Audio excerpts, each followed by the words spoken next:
Morning everyone.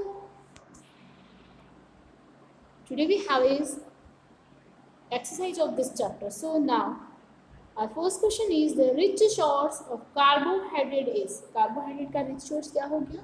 Sugar. Next we have is the essential food component that can be obtained only from plants. Only from plants से हमें कौन सा essential component of food मिलता है? This is carbohydrate. Next we have is a nutrient that helps to repair damaged cells in the body. Body में damage cells को repair करने में कौन हेल्प करता है? This is protein. Which of these helps to prevent constipation. कौन अपनी help करता है कॉन्स्टिपेशन में? So this is known as roughage. Next ORS is required to prevent. ORS जो है वो किससे प्रिवेंट करता है? Dehydration. Next we have is goitre is a disease caused by deficiency of iodine. Okay, तो गोइटर किसकी वजह से होता है? Deficiency of iodine. Next we have is our hair and nails contain. अपनी जो हेयर और नेल्स है उनमें क्या होता है? Protein. Next we have is our food contain several components known as nutrients. Next we have is fats produce more energy than carbohydrate. Okay, next the food which a person takes is called, okay, वो food जो particular person के लिए लिया जाता है, this is known as diet. Next we have is kwashiorkor is a condition. जो बहुत ज़्यादा प्रोटीन की डेफिशिएंसी हो जाती है तो डिजीज अपनी कौन सी होती है? Kwashiorkor. Next lack of iron. Iron की कमी से क्या हो जाता है? Anaemia. Deficiency of vitamin D causes disease known as rickets. Vitamin D की डेफिशिएंसी से कौन सी डिजीज होती है? रिकेट्स. Okay, right. ट्रू और false. So first the animal sources of carbohydrate are honey and milk. This is true. Okay, क्योंकि इनसे हमें शुगर एंड स्टार्च मिलता है. Next pulses are rich source of carbohydrate. Pulses क्या है? Rich source of carbohydrate. So this is false. Next roughage is essential for the proper functioning of our digestive system. अपने digestive system के proper functioning के लिए कौन responsible है? Roughage. So this is also true. Next our body contains about 50% water. This is false क्योंकि 70% water इसमें होता है. The balance diet ensure our all well-being and reduced the risk of several diseases. This is true. Next we have is weakness and lack of stamina occur due to deficiency of vitamin. This is also true. Next, vitamin C is required to prevent rickets. This is false. So water deficiency in our body causes dehydration. This is also true. Okay, so vitamin C जो है वो क्या हो जाता है? Scurvy disease. And iron, anaemia, kwashiorkor किसकी वजह से होता है? Protein deficiency. सोडियम जो है वो क्या हो जाएगा? Maintain water balance. Next roughage क्या हो जाएगा? कॉन्स्टिपेशन.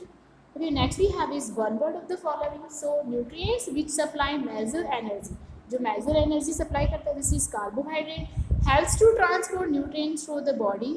ये क्या हो गया? वाटर. वाटर क्या करता है? पूरी बॉडी में न्यूट्रिशन ट्रांसफर करता है. Next condition due to severe deficiency of carbohydrate, protein and fat.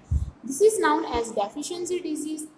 Keeps teeth, gums and joints healthy. ये कौन हो गया अपना? Calcium. Minerals whose deficiency can cause muscle weakness and paralysis. तो ये क्या हो गया? Potassium. Next condition in which bones becomes weak, deformed, bow legs and pigeon chest. So this is also known as rickets. Okay.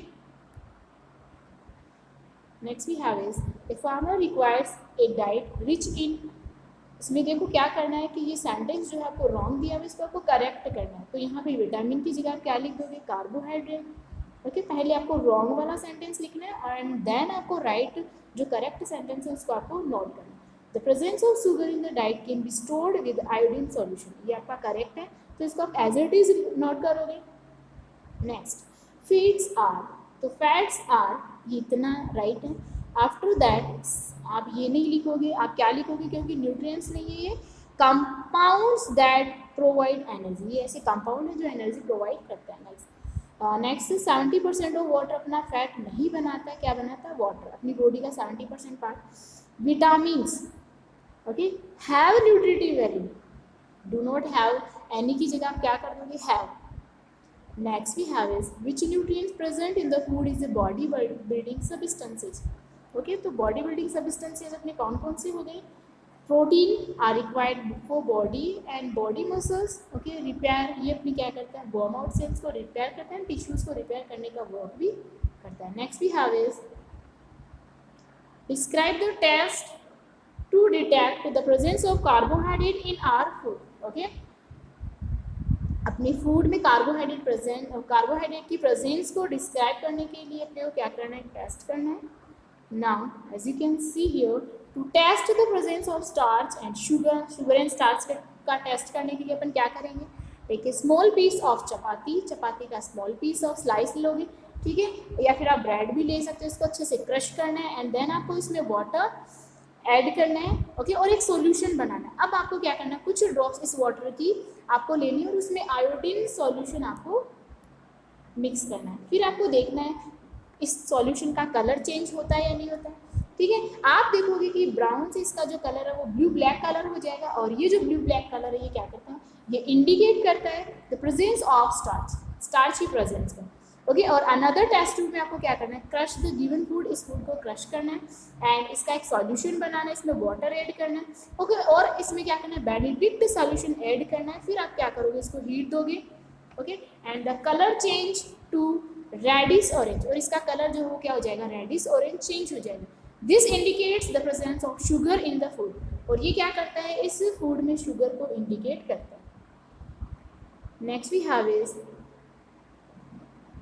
Why is essential to include roughage in our diet? अपनी diet में roughage को add करना क्यों need है। Then indigestible fibrous material in food is known as roughage, जो indigestible food है वो क्या हो गया, रफेज हो गया। ये बहुत ज़्यादा अपनी डाइट का इंपॉर्टेंट पार्ट है। It helps in the proper functioning, और ये क्या करता है, प्रॉपर फंक्शनिंग में हेल्प करता है और डाइजेस्टिव सिस्टम के प्रॉपर फंक्शनिंग में हेल्प करता है। However, flour, pulses, okay, contains a high amount of roughage. इनमें क्या होता है, हाई अमाउंट ऑफ रफेज होता है। So roughage retains water in the body by absorbing it in large quantity. So roughage हमें लार्ज क्वांटिटी में लेना चाहिए, understand. Now next we have is explain the meaning of balance diet. Balance diet क्या होता है आपको explain करना है, and why is it essential to have balance diet, और अपने लिए ये क्यों जरूरी है कि हम अपनी डाइट को बैलेंस रखें। Now, the food is taken by, जब भी कोई पर्सन कोई फूड लेता है तो वो उसकी क्या हो गई, डाइट हो गई, ओके। और एक ऐसी डाइट जिसमें ऑल न्यूट्रिएंट्स कंटेन हो, ठीक है, लाइक कार्बोहाइड्रेट, विटामिन, ठीक है, ये सारे न्यूट्रिएंट्स जब कंटेन होंगे तो उस डाइट को अपन क्या कहेंगे, बैलेंस डाइट, ओके। और उनकी जो अमाउंट है वो भी प्रॉपर प्रोपोर्शन में होना चाहिए। और इसमें energy giving food, body building food, minerals, vitamin, ये सारे क्या होते हैं, इंक्लूड होते हैं, एंड वाटर ऑल्सो। और ये सभी अपने लिए नीड है, क्यों नीड है अपने को, proper functioning of the body का प्रॉपर फंक्शनिंग होने के लिए अपने को इनकी नीड होती है। Next we have is what is meant by malnutrition, okay. Malnutrition क्या होता है, then as you can see here, malnutrition in which refers, malnutrition क्या होता है कि जिसमें आपकी जो डेफिशिएंसीज, एक्सेस और इम्बैलेंस, इट मीन्स आपका जो प्रॉपर अमाउंट में जितना न्यूट्रिशन चाहिए आपको उतना न्यूट्रिशन नहीं होता है। अपार्ट फ्रॉम दिस, या तो डेफिशिएंसी होती है या बहुत ज़्यादा होता है, ठीक है। और इस तरह से किसी भी तरह से इम्बैलेंस, आपका जो कंपोनेंट्स ऑफ फूड है वो इम्बैलेंस होते हैं, और इसीलिए अपन इसको क्या कहेंगे, mail nutrition, okay.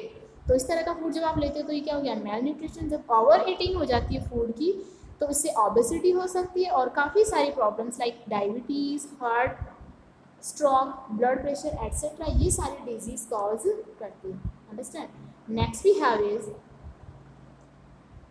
What do you mean by deficiency disease, ठीक है। नेक्स्ट अपना जो क्वेश्चन है वो क्या हो गया, डेफिशिएंसी डिजीज से आप क्या समझते हो। So as we all know that जब भी ये कार्बोहाइड्रेट, प्रोटीन, फैट्स, विटामिन जब प्रॉपर अमाउंट में आप नहीं लेते, जब किसी न किसी की इनमें कमी हो जाती है तो ये क्या हो गया, डेफिशिएंसी डिजीज, ओके। लाइक, और ये किस वजह से होता है, जब आपकी रॉन्ग फूड हैबिट्स होती है। जैसे कुछ जो चिल्ड्रंस होते हैं do not like green leafy vegetables, उनको green leafy vegetables and milk वगैरह पसंद नहीं होता, उस वजह से वो फ्राइड फूड लेते हैं, तो इस वजह से उनकी क्या हो जाती है, डेफिशिएंसी हो जाती है। Next we have is how are deficiency disease caused in human being. Human being में डेफिशिएंसी डिजीज कैसे होती है, briefly explain the eating effect of eating food which are deficient in carbohydrate and fat। ठीक है, carbohydrate and fats की deficiency से कौन सी डिजीज होती है? Now so disease caused by lack of carbohydrate, protein and fats, minerals and vitamins, इनकी जब कमी हो जाती है और वो डिजीज जब आपको होती है, एवरीडे मील्स और ए लॉन्ग पीरियड, अगर लॉन्ग पीरियड तक इनकी कमी रहती है अपने फूड में, आर कॉल्ड डेफिशिएंसी डिजीज। तो उससे हम क्या कहेंगे?